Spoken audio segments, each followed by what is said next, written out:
কোথায় ভোট দেবো? যেই একটু যাচ্ছি বলছে তোমাদের হয়ে গেছে, যে যার বাড়ি চল যাও, বাড়ি চল। রাতারাতি ভোট হয়ে যাচ্ছে, তো কোথায় ভোট দেবো আমরা? তার জন্যই তো আমাদের এই অবস্থা। ভোট আমাদের দিতে দিচ্ছে। এমএলএ পান্না হালদার ডায়মন্ড হারবারে, আর এমপি হচ্ছে অভিষেক বন্দ্যোপাধ্যায়। অভিষেক বন্দ্যোপাধ্যায় তো রেকর্ড ভোটে জিতেছেন, পুরো পশ্চিমবঙ্গে যা ভোট হয়েছে তার থেকে বেশি ভোটে জিতেছেন। হ্যাঁ, ডায়মন্ড হারবার মডেল সকলের কাছে পশ্চিমবঙ্গে পরিচিত। তো এই ডায়মন্ড হারবার মডেলের এই অবস্থা, সাধারণ মানুষরা আপনারা জীবন যুদ্ধ করছেন রীতিমতো, খেতে পাচ্ছেন না, শুতে পাচ্ছেন না। ডাস্ট কয়লা পার ডে 10 গাড়ি করে কয়লা, ডাস্ট কয়লা দিয়ে পলিউশন যে এত দূষণ ঘটাচ্ছে যে এখানে জামা কাপড় শুকু দেওয়া যাচ্ছে না, পুকুরের জল নষ্ট হয়ে যাচ্ছে, কেউ এক মুঠো খেতে পাচ্ছে না, তাতে ধুলো উঠছে। যদি এই কালি বন্ধ হয় তাহলে আমরা বাঁচতে পারবো, নাহলে আর যে 50 বছর বাঁচতে সে বোধ 30 বছর বাঁচবে না এই যে কালির জন্য। যত খালের কালি জল যখন ছাড়ে এত দুর্গন্ধি, মানে মানুষ মানে সেই গরু যেরকম মরে গেলে দুর্গন্ধি, সেরকম গ্যাস। এবার অনেকে বলছে যে ওখানে মিল থেকে তো টাকা পাচ্ছে, টাকা পাচ্ছে মাসে, তোমাদের কেন বলতে যাবে? আমরা এই মুহূর্তে দাঁড়িয়ে রয়েছি নিপ্পন পেপার মিলের সামনে। আমার পেছনে একেবারে আপনারা দেখতে পাচ্ছেন ব্যানারটা, কিন্তু এই যে মিল তার একাধিক মালিকানা রয়েছে। এই যে একাধিক মালিকানার মধ্যে অন্যতম মালিকানার নাম, মালিকের নাম কার্যত সঞ্জয় ডালমিয়া। সঞ্জয় ডালমিয়া নামটা আপনাদের কাছে পরিচিত। আপনারা এই মুহূর্তে যখন খবরটা দেখছেন, তখন যদি হাতে ফোনটা থাকে তাহলে গুগলে যদি সার্চ করে দেখেন, তাহলে দেখবেন সঞ্জয় ডালমিয়ার নামে একাধিক আর্থিক তছরূপের কিন্তু কেস রয়েছে। তাছাড়াও এই যে পেপার মিল, এই পেপার মিল বহুদিন ধরে এই নীলাগ্রামে রয়েছে, যেটা ডায়মন্ড হারবারের অন্তর্গত। কিন্তু এখান থেকে যে দূষণ ছড়াচ্ছে, সেই দূষণ শুধুমাত্র মানুষের জীবনযাপন যে ব্যাহত করছে সেটা না, যে রুটি রুজি, অর্থাৎ আমাদের পশ্চিমবঙ্গের মতো জায়গায়, বাংলার মতো জায়গায় যেখানে ধান চাষ, সবজি চাষ মানুষের মূল রোজগারের জায়গায়, সেই সমস্ত রোজগারের জায়গায় কার্যত থাবা বসিয়েছে। এবং যে জীবনযাপন, অর্থাৎ এই যে ধুলো থেকে, এই যে গুঁড়ো থেকে যা যা রোগ হওয়ার কথা, ক্যান্সার থেকে শুরু করে স্কিনের রোগ, চোখের দেখতে সমস্যা, নানান রকম রোগের সম্মুখীন হচ্ছে গ্রামবাসীরা। হ্যাঁ, আমি চাষ করি, বাগান চাষ করি, ধান চাষ করি। আচ্ছা, এবার আমাদের এই যে আমরা যে গ্রামে বাস করতেছি, আমরা এই রাস্তা ওইদিকে মুখ করে যেতে পারি, পুরো চোখে এই তো চোখ বুঝতে আসতেছি, পুরো চোখে গাছের মানে এত কালি হচ্ছে, ওই যে কারখানা কালি, ওই কারখানা কালি সেইভাবেই হচ্ছে। আমাদের মাঠে, আপনি মাঠের দিকে তাকিয়ে দেখুন, মাঠ পর্যন্ত একই অবস্থা, আমাদের কোনো সবজি এখানে হচ্ছে না এই কালির জন্য। বিগত 5-7 বছর, 5-7 বছর ধরে একই অবস্থা আমরা আছি। আমরা কাকে জানাবো? নেতা মন্ত্রী কেউ তো কিছু করছে না, যত নেতা আছে এখানে কোনো কিছু কেউ করছে না। আমরা বারে বারে বলছি, দেখুন আমাদের বাচ্চারা, এরপরে বাচ্চাগুলো তো অন্ধ হয়ে যাবে, তো আমাদের শরীরের নাড়িতে নিঃশ্বাস পেলে যেটা যাচ্ছে। আপনি আমার ছাদে উঠে দেখুন, চলুন, প্রত্যেক মানে 2 দিন ছাড়া জামা কাপড় পরিষ্কার করতে, 2 দিন ছাড়া। আমরা যেটা পরে আছে সেটা পর্যন্ত খারাপ। মেলা যাচ্ছে না তো একদম পুরো তার পর্যন্ত কালি হয়ে গেছে, যে তারটা দিয়েছি সেই তারটা পর্যন্ত কালি হয়ে গেছে। আপনাকে বেশি কথা কি বলবো, আর আপনি একটু বরং আমার বাড়িতে একটু সামনে, আমার বাড়ি একদম যাবো নিশ্চয়ই। এই যে পেপার মিল, তার তো একদম কাছেই তো থানা, হ্যাঁ, এবং মানে পুলিশ স্টেশন বা এই যে বিডিও, আমি বলছি এই এলাকার এমপি তো অভিষেক বন্দ্যোপাধ্যায় 7 লক্ষ ভোটে জিতেছেন ডায়মন্ড হারবারে। তো এই যে ডায়মন্ড হারবারের অসুবিধা, এই যে অবস্থা, জীবনযাপন একেবারে অনেকবার বহুবার দেওয়া আছে, কেউ কোনো কিছু করছে না, খালি বলছে আমরা তো দেখছি। থানা গেলে থানা বলছে আমরা দেখছি। এবার আমাদের উল্টে বার ইট পাটকেল ছিল, আমার তাড়া করতে জানলে পুলিশ না, পুলিশ করেনি, ওই পেপার মিলের লোকেরা, পেপার মিলে যারা কাজ করছে, যারা অফিসার স্টাফে আছে, অফিস স্টাফের মধ্যে গরিব লোক তো আমরা, ধরুন আমরা তো খেটে খাওয়া মানুষ, বলে দাও এক্ষুনি আমাদের কি ব্যবস্থা করতে পারি জানো? তারা বলে হ্যাঁ, কি ব্যবস্থা করলে তোমার করে, আমার পাবলি যারা গেছে, তোমার কি ব্যবস্থা করলে করো।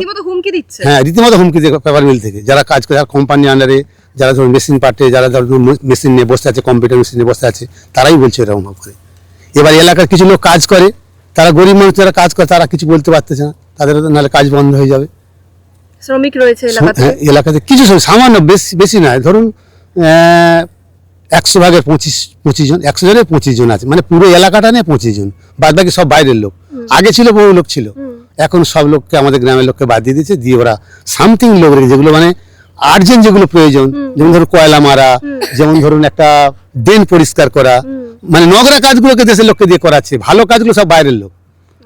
নিজেদের, আমাদের গ্রামের, আমার নিজের একটা ভাইপো কাজ করে, আগুনে জ্বালার কাজ করে, সকল সময় আগুনের মধ্যে থাকতে হয়, মানে আরো গ্রামের ছেলে 2-1 জন আছে, তারা বলে এই কাজ করা যাবে না, কষ্টকর নোংরা কাজগুলো গ্রামের ছেলে, হ্যাঁ, যেগুলো ড্রেন পরিষ্কার সেগুলো করাচ্ছে। তা আপনি কি দেখুন, আপনার আমার কাছে কেন, আমি যতটা নিট বলছি, এতটা নিট কিন্তু কেউ বলে না।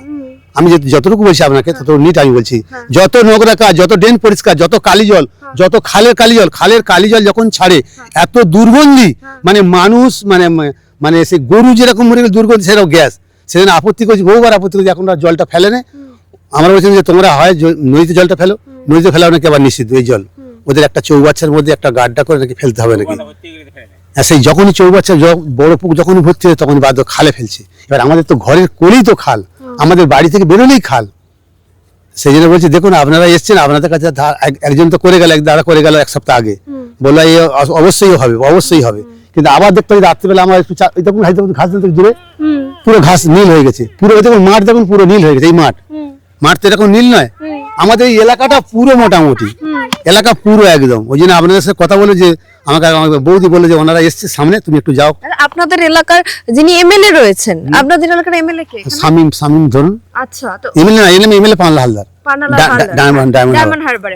আর এমপি হচ্ছে অভিষেক বন্দ্যোপাধ্যায়। অভিষেক বন্দ্যোপাধ্যায় তো রেকর্ড ভোটে জিতেছেন, পুরো পশ্চিমবঙ্গে যা ভোট হয়েছে তার থেকে বেশি ভোটে জিতেছেন। হ্যাঁ, ডায়মন্ড হারবার মডেল সকলের কাছে পশ্চিমবঙ্গে পরিচিত। তো এই ডায়মন্ড হারবার মডেলের এই অবস্থা, সাধারণ মানুষরা আপনারা জীবন যুদ্ধ করছেন রীতিমতো, খেতে পাচ্ছেন না, শুতে পাচ্ছেন না। আপনাকে বেশি কথা কি বলবো, আপনি আমার মতো আরো 5 জনকে জেনে দেখুন, আপনাকে এই একই কথা বলে, কিন্তু আমি হয়তো সেভাবে গুছিয়ে বলতে পারিনি, আপনাকে আরো ভালো করে বলবেন। আমার এক পাড়ার ভদ্রমহিলা, অনেক ভদ্রমহিলা, আমরা ছেলেরাকে তো টিকতে দিচ্ছে না, যার জন্য তো মেয়েদেরকে নিজ লাইনে ফেলে দিয়েছিলাম। সেই মেয়েদেরকে দেওয়ার জন্য মেয়েরাই তো এই জিনিসটাকে তো এত ধরপাকড় করে, এত সহযোগিতা করে, মানে তবে পেপার মিলটা একটু আটকাতে পেরেছে, মানে কালিটা একটু আটকাতে পেরেছে। কিন্তু ওরা বলে যে আমরা একটা ধোঁয়া কাটানোর জন্য একটা আমরা মেশিন নিয়ে আসছি, সলিউশন করে দেবো, তোমাদের কোনো অসুবিধা হবে না। আচ্ছা, এই আপনাদের যে এত অসুবিধা, নেতা মন্ত্রীরা দেখতে এসেছিল ভোটের সময়? তো ভোট চাইতে আসে কোনোদিন কেউই আসেনি। এখানে অনেক ভালো লোক আছে, ভালো তৃণমূলের ভালো লোক আছে, গ্রামেরও ভালো লোক আছে, তারা সব চুপচাপ শুনতেছে। এবার অনেকে বলছে যে ওখানে মিল থেকে তো টাকা পাচ্ছে, টাকা পাচ্ছে মাসে, তোমাদের কেন বলতে যাবে? নেতারা টাকা পাচ্ছে, ফলতার বলছে। হ্যাঁ, ওই কথা আর কি, ওই রকমই কথা তো হতে চায়। এবার ধরুন যদি ওই কথা আমরা যদি এবার বলি, এবার এখন তুমি এইগুলো করেছো, তোমাকে ঘর দিয়েছি, তোমাকে অমুক দিয়েছি তমুক দিয়েছি, তুমি এগুলো করতে গেছো। আরে ঘর তো সরকার দিয়েছে, তোমরা তো সরকারের তো যে মিলটা বস করেছে, সে তো এই কথা কি বলে বস করেছে যে পেপার মিলের কালি উঠবে, তোমাদের ঘরে ওই অসুবিধা হবে? তখন তো সে তো বলছে যে আমার কোনো অসুবিধা হবে না। তাহলে এখন এতটা অসুবিধা হচ্ছে কেন? মানুষ চাষ করলে তার ধান হবে না, বাগান চাষ করলে তার সবজি হবে না, মানুষের এর থেকে তো অসুবিধা হতে পারে। আমি একটু আগে আসছিলাম, একজন বলছিল এত চোখ জ্বালা করছে, কালকে রাতে চোখে ওষুধ দিয়ে ঘুমোতে যেতে হবে। হ্যাঁ, আমি তো এই সব আমার স্ত্রীকে বললাম, দেখো ওইদিকে যাবে না, কেউ উত্তর দিকে মুখ করে, কেউ ওইদিকে যাবে না, এইদিকে মুখ করে আসো, তবে তোমার চোখে থাকবে না, ওইদিকে গেলেই তোমার চোখে কালি পড়বে। আপনি চোখের সামনে এই মিলটা হতে দেখেছেন? হ্যাঁ, এই যে আমার এই তো সবে মাত্র বছর 10-12 হয়েছে, 10-12 বছর। আগে আমরা ওই মানে পরিষ্কারের জন্য ওই মানে মাটি কাটা কাজ, ওই দেয়াল দেয়া, বাউন্ডারি হওয়া, তখন কাজ করছি, এখন আর কাজ করিনি। আগে কাজ করছি, মিথ্যা কথা বলো কেন, আগে কাজ করছি, তখন পেপার মিল হবে বলে তো আমরা জানিনি। পেপার মিল হয় বলে কিন্তু নেতা মন্ত্রীরা জানে এটা পেপার মিল হবে, পেপার মিল হলে কি অসুবিধা নেতা মন্ত্রীরা সবাই জানে। বা এখন যারা আমাদের গ্রামের সদস্য বা যে তৃণমূলের সদস্য চলে গেছে, তারা সবাই জানে যে পেপার মিল হলে কি অসুবিধা হতে পারে। আপনাদের বলা হয়নি? আমাদেরকে বলেনি। আমাদের কি বলেছিল কি হবে, তাও আবার জানিনি কি হয় বলে। হঠাৎ করে যখন বাউন্ডারি হয়ে গেল, তখন একটা সাইনবোর্ড টাই দিল, এখানে পেপার মিল হবে। আগেও যে বলেছে পেপার মিল হবে তা জানিনি, হয়তো উপর মহল থেকে হয়তো কাগজ করতে পারে হয় বলে, সেটা তো আমরা জানিনি। আমরা তো ক্ষেতকুলি মানুষ, আমরা কর্মস্থল মানুষ। সকলেই তো ভোট দিয়েছিলেন, ভোট দিতে পেরেছিলেন না? ভোট দিতে দিচ্ছে না, ভোট হচ্ছে না, খালি যাচ্ছি বলছে হয়ে গেছে তোমরা চলে যাও, হয়ে গেছে ভোট হয়ে গেছে। আপনারা ভোট দিতে পারেননি 2024-এ? না, কেউ আমরা ভোট দিতে পারছি না। কোথায় ভোট দেবো? যেই একটু যাচ্ছি বলছে তোমাদের হয়ে গেছে, যে যার বাড়ি চলে যাও, বাড়ি চল, রাতারাতি ভোট হয়ে যাচ্ছে, তো কোথায় ভোট দেবো আমরা? তার জন্যই তো আমাদের এই অবস্থা, ভোট আমাদের দিতে দিচ্ছে, তাই ভোট দিতে দিলেই তো হয়ে যাবে, কি করে দিয়ে ভোট দেবে তোমারে?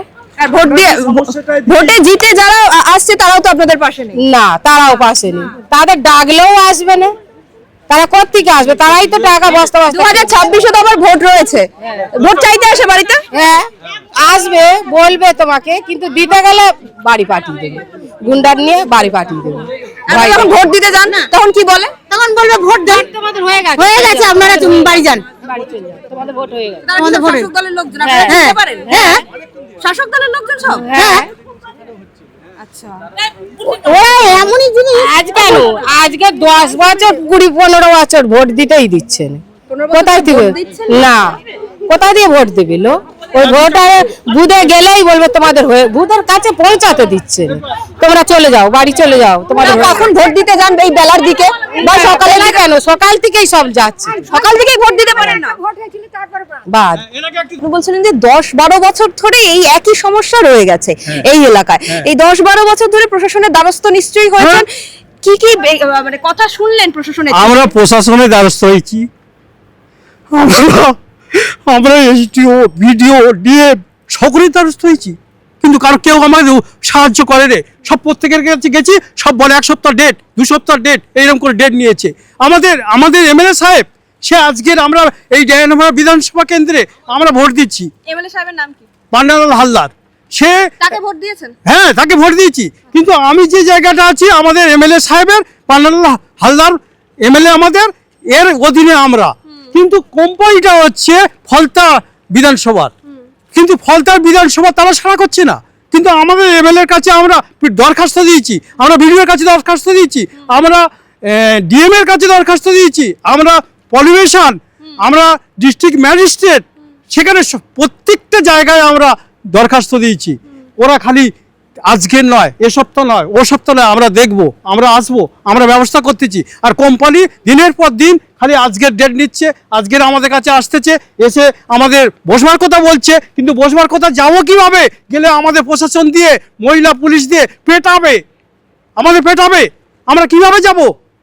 আর এখানে যে ডাস্ট কয়লা পার ডে 10 গাড়ি করে কয়লা, ডাস্ট কয়লা দিয়ে পলিউশন যে এত দূষণ ওড়াচ্ছে যে এখানে জামা কাপড় শুকুতে দেওয়া যাচ্ছে না, পুকুরের জল নষ্ট হয়ে যাচ্ছে, কেউ এক মুঠো খেতে পাচ্ছে না, তাতে ধুলো উঠছে, কেউ স্নান করতে পারছে না পুকুরে। আর এই যে খালে দূষণ জল, অ্যাসিড জল, এখানে বিভিন্ন কেমিক্যালের জল, এই জলগুলো সব খালে ছাড়ছে, বিভিন্ন গরু খাচ্ছে, গরু বাছুর খাচ্ছে, পুকুরে ঢুকছে, মাছ নষ্ট হয়ে যাচ্ছে, ধান চাষে যাচ্ছে, ধান নষ্ট হয়ে যাচ্ছে, সবজি চাষে যাচ্ছে জল, সবজিও নষ্ট হয়ে যাচ্ছে। তারপরে কি হচ্ছে, আমাদের এখানে যতগুলো সরকার থেকে যে টিউবওয়েল দিয়েছে মাত্র 800-900 ফুট, কিন্তু আমরা জল নিয়ে পাচ্ছি না। ওরা 1500-2000 440 মোটর দিয়ে জল তুলছে, ব্যাস আমরা কলগুলো সব অকেজো। দিনের পর দিন এইরকম হচ্ছে। আমাদের এই যে আমাদের কিভাবে যে বেঁচে আছি আমরা নিজেরা জানি না। এই লোকসভা বিধানসভা এক একটা করে ভোট গেছে, আমরা তো ভোট দিয়ে জিতিয়েছেন, কিন্তু আপনাদের কাছে কি তারা আসছে? না, না কাজ করছে, সব দেখছে, ভোট হচ্ছে, দেখছে, দেখে তারা চুপচাপ।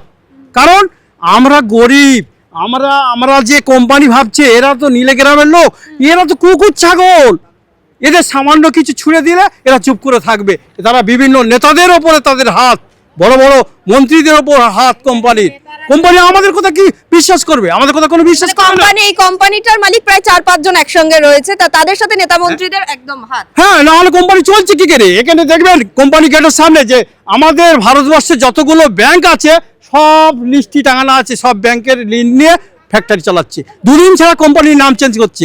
এর আগে কোম্পানি কোহিনুর পেপার মিল ছিল, এখন বর্তমান নিপন পেপার মিল হয়েছে। এই অবস্থায় আমরা আছি। আমরা এবার কিভাবে আমরা বাঁচবো সেটা আপনারা বলে দিন, জনসাধারণ বলুক। গোটা ওয়েস্ট বেঙ্গলের লোক তো দেখছে, তারা চুপচাপ আছে, তারা কমেন্ট করছে, তারা আমরা রগড় দেখছে। আমরা নীলে গ্রামের লোক। আমাদের নীলে গ্রামটা জানেন, আজ থেকে 20-30 বছর আগে আদর্শ গ্রাম, নীলে আদর্শ গ্রাম, সেই আদর্শ গ্রাম। আপনি যত বছর আগের কথা বলছেন তখন তো বাম ফ্রন্টের আমল। হ্যাঁ, সেই আদর্শ গ্রামের নাম নিয়ে আমরা তো আছি, এই গর্ব আমাদের বিশাল। কিন্তু এই আদর্শ গ্রামের লোক কি অবস্থায় আছে কেউ দেখতে চাচ্ছে না। কি বলবো, আমাদের 3 বিঘে জায়গা অন্তত ধান চাষ করা হয়েছে, কত আর হিসাব করেছি তো অনেক টাকায় ক্ষতি। কারণ ধানের নোংরা, কালি, বালি ভর্তি, এগুলো মাথায় করে নেওয়া যাচ্ছে না, ওইগুলো চোখে পড়ছে, চোখের প্রবলেম হয়ে যাচ্ছে, গালে ঢুকছে, নাকের ভেতরে ঢুকছে, এই নিয়ে শরীরে অনেক সমস্যা, কাশি হচ্ছে, সর্দি আসছে, এইটাই তো সমস্যা হচ্ছে বেশি। এই তো সবে আমরা ধান টান তুলে আসছি, আর এইসব জল ফল মানুষের অনেক শরীরে খারাপ, নিজেদের এই কদিন ধান ফান তুলে সর্দি কাশি যেন নিজেরাই অসন্তুষ্ট হচ্ছে এখন। এই জলেই স্নান করবেন, এই নোংরা জলে? কি করবো, এই বাধ্য হয়ে এই জলই খেতে হচ্ছে, এই জলই স্নান করতে। কলের জল খাওয়া হচ্ছে, খাওয়া হলে কি এই জলেই আনাজ টানাজ ধুয়ে নিয়ে খাওয়া হচ্ছে, আনাজ কোটা হচ্ছে, এই জলেই হচ্ছে। এই জলেই হচ্ছে আমাদের। এইখানে রান্না করলে কোথায় যাব, এই জলেই ধুইতে হচ্ছে, চাল ধুইতে হচ্ছে, থালা বাসন ধুইতে হচ্ছে, সবই তো করতে হচ্ছে এই জলেই। আমরা এখন যে জায়গাটা দাঁড়িয়ে রয়েছি সেই জায়গাটা ধান ঝাড়া হয় এবং ধান এনে গুছিয়ে রাখা হয়। আমি মাটি থেকে শুরু করে সব জায়গায় শুধুমাত্র কালো একটা ধুলো দেখতে পাচ্ছি।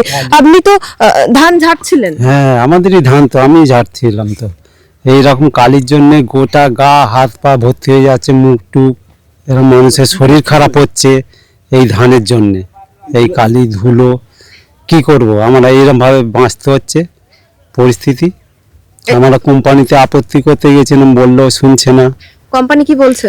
কোম্পানি বলছে আমি চেষ্টা করব কালিটা যাতে না যায়, কিন্তু কই বন্ধ হচ্ছে কোথায়। আরো পাড়া গাঁয়ের ভিতরে গিয়ে দেখো কালি খুবই ভর্তি হয়ে গেছে। আচ্ছা, এই যে ধান আমি মানে দেখছিলাম যে আপনি তুলছিলেন এবং কালো যে গুঁড়ো সেটা বেরোচ্ছিল, এটা নিচ্ছে বাজারে বিক্রি হচ্ছে? কম দামে নিচ্ছে। আপনি কত করে ধান বিক্রি করেন? এই তো 1150 বলতেছে, আর বছর 1200 টাকা বিক্রি করেছে, বছর 1150 বলতেছে, 50 টাকা করে কম। কেউ বলতেছে 1100 টাকা। এটা কি? প্রতি বছর 60 কিলোর দাম, এখন 1100 টাকা। এই তো একটা ধান ব্যবসায়ী, এ ধান নেয়, এবছরে বলতেছে 1100 টাকা বস্তা, আর বছর 1200 টাকা বস্তা বিক্রি করেছে, এবছর বলতে 1100 টাকা। এ একটা ধান ব্যাপারী, ও নিজের জমি চাষ করে। এই পরিস্থিতি, আমরা লোকের টাকা, আগাম টাকা দিয়ে চাষ করে যদি আমাদের ধানের বাজার কম পাই, তাহলে আমাদের কী করে লাভ হবে? এই পরিস্থিতি এখন কি করব? কোম্পানি যদি বলে যে কালি আটক করব, তাহলে আর বছরে চাষে লাভবো, আর চাষ করবো না। এসব আমাদেরই, সব খড়পড় সব আমাদেরই। 16 বিঘে জায়গা ধানের পরিস্থিতি এইরকম। আগের বছর? আচ্ছা, এটা কি প্রত্যেক বছরই হচ্ছে না এই বছর বেশি? এই বছরে বেশি হচ্ছে, আর বছরে একটু কম ছিল, এবছরে বেশি হচ্ছে। ওর আগে এই একই কোম্পানি ছিল, এরকম কালিটা ছিল না। আচ্ছা, এই বছরে কালিটা এরকম হচ্ছে পরিস্থিতি। পাড়া গাঁয়ের ভিতরে ঢোকাই যাচ্ছে না, বাড়ি ঘরদোর, যে মানুষ জামা কাপড় পরবে তার পরিস্থিতি নেই। এরকম পরিস্থিতিতে আমরা বাস আপনার করতেছি। তো এটাই মূল জীবনযাপন, এই ধান চাষ করা। তা এই বছরে খেটে খেতে হয়, লোকের জন্য আগাম টাকা দিয়ে চাষ করে আমাদের খেটে এই চাষবাস করতে হয়। আমাদের নিজস্ব জমি জায়গা নেই, সবই লোকের জমি চাষ করা। এবার যদি আমাদের ধানের দাম কম পাই, তাহলে আমাদের কি করে চলবে? কত লোকসান হলো এইসব জন্য? হ্যাঁ, তা অন্তত 20,000 টাকা লস গেছে। 16 বিঘে জায়গার পেছনে 20,000 টাকা লস গেছে। ধানের দামই তো এমনি 200 বস্তা ধানের দামই হিসেব করলে 1 টাকা করে বস্তায় দাম কমালে কত হয়? এই তো পরিস্থিতি চাষের। এছাড়া চাষবাস বন্ধ করে দিতে হবে, এই কালি না মেটা পর্যন্ত চাষবাস বন্ধ করে দিতে হবে। কেউ তো বলতে চাষ করবো না, এই হোগলা বোনারে মাঠে যার জমি সে তো আর চাষ করছে না, তাদের জমি আমরা আগাম টাকা করি। এখানে যত চাষি আছে সব আগাম টাকার চাষি, নিজস্ব যার জমি আছে সে এক কাটাও চাষ করছে না। এই হোগলা বন হয়ে যাবে।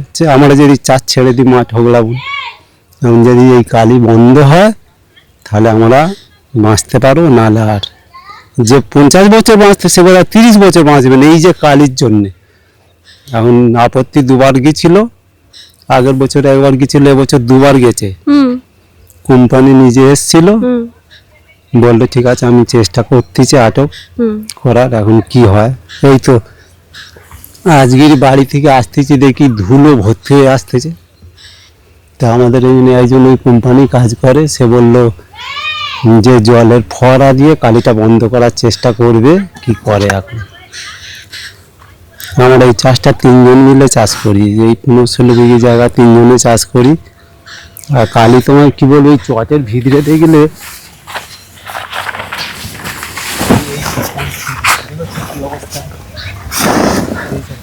চটের ভেতরে মানে একদম জল লেগেছিল, সেটা একেবারে কালিটা একেবারে বসে গেছে।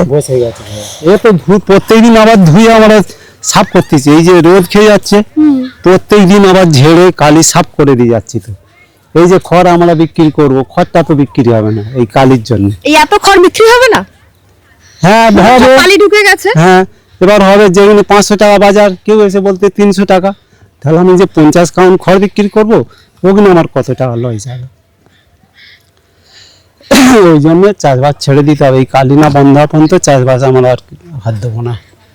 একটা যে কোনো জিনিস চাষবাস করে যে খাবো আমরা, চাষবাস করেই তো মেনলি আপনার জীবনযাপন। তাহলে কি করবেন, কি কাজ কি করবেন? করবো এখন? হচ্ছে ইট ভাটা, এই পাড়া গাঁয়ে যা হয় সেই সব কাজ করতে হবে, এছাড়া আর উপায় নেই। এই চাষবাস ছেড়ে দেওয়া মানে আমাদের প্রত্যেকের ক্ষতি। একটা বাগান বাড়ি আপনি তো ওর ধার দিয়ে আসতে পারেন, ওই রাস্তাঘাট বাগান বাড়ি কত দূর পর্যন্ত কালি, শুধু এই এলাকার কালি না, গোটা মাঠময় কালি। ওখানে বাগান ছিল, সবজি চাষের বাগান ছিল, টমেটো গাছ থেকে শুরু ওইটা করে আমার একাধিক- দাদার, হ্যাঁ ওই তো গোটা টমেটো কালো হয়ে যাচ্ছে। এখন কি করবে মানুষ, চাষবাস ছেড়ে দিতে হবে, এই যা পরিস্থিতি, মাঠ হোগলাবন ছাড়া আর উপায় নেই। জমি জায়গার মালিক তারা এক কাটা চাষ করবে না যে আমরা তাদের কাজ করে খাবো, তাহলে জমি জায়গা যদি বন্ধ হয়ে যায় চাষে, তাহলে আমরা কাজ করে খাবো কি করে? আমাদের পশ্চিমবঙ্গে আমরা জানি এই বাংলার বুকে কিন্তু কৃষি কাজ, সেটা ধান চাষ হোক বা ফসল চাষ হোক, সেটা যদি না হয় তাহলে আমাদের বাংলার বুকে সবকিছু থমকে যাবে।